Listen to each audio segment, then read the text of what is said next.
அனைவருக்கும் வணக்கம். அதுவும் குறிப்பா புதுச்சேரி ஆற்றங்கரை பகுதியில இருக்கிற மாணவ, மாணவியர்களுக்கு அன்பான வேண்டுகோள். இந்த பென்கால் புயல் காரணமா அதிக சேதம் அடைஞ்சிருக்கு.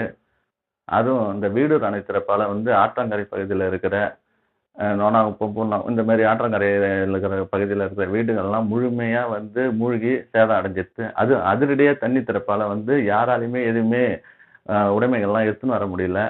அதனால அவங்க உயிர காப்பாத்திக்கிறதே பெரிய கஷ்டமா இருந்தது. அ ராணுவ படை இந்திய ராணுவ படை உதவியால நெறைய பேர உடனே மீட்டாங்க. அது நம்ம ஏன்னா நாங்க நேரடியா இருந்ததால அந்த தண்ணீல முழுகி எந்த அளவுக்கு மூழ்கியிருந்தாங்கன்றத நம்ம பார்த்தோம். அது மாரி இந்த மாரி மாணவர்கள்லாம் புத்தகம், நோட்டு, எழுது பொருட்கள்லாம் நெறைய இழந்திருப்பீங்க. யாராவது இழந்திருந்தா தயவுசெய்து இந்த என் கீழ நம்பர் குடுக்குறேன். அந்த நம்பருக்கு கான்டாக்ட் பண்ணுங்க.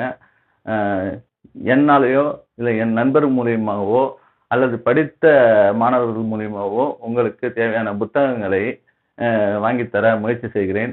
அ தயவுசெய்து இந்த நம்பர் என் கீழ குடுக்குற நம்பருக்கு கான்டாக்ட் பண்ணுங்க. வாட்ஸ்அப் பண்ணுங்க. அடுத்தபடியா அரசுக்கு அன்பான வேண்டுகோள்.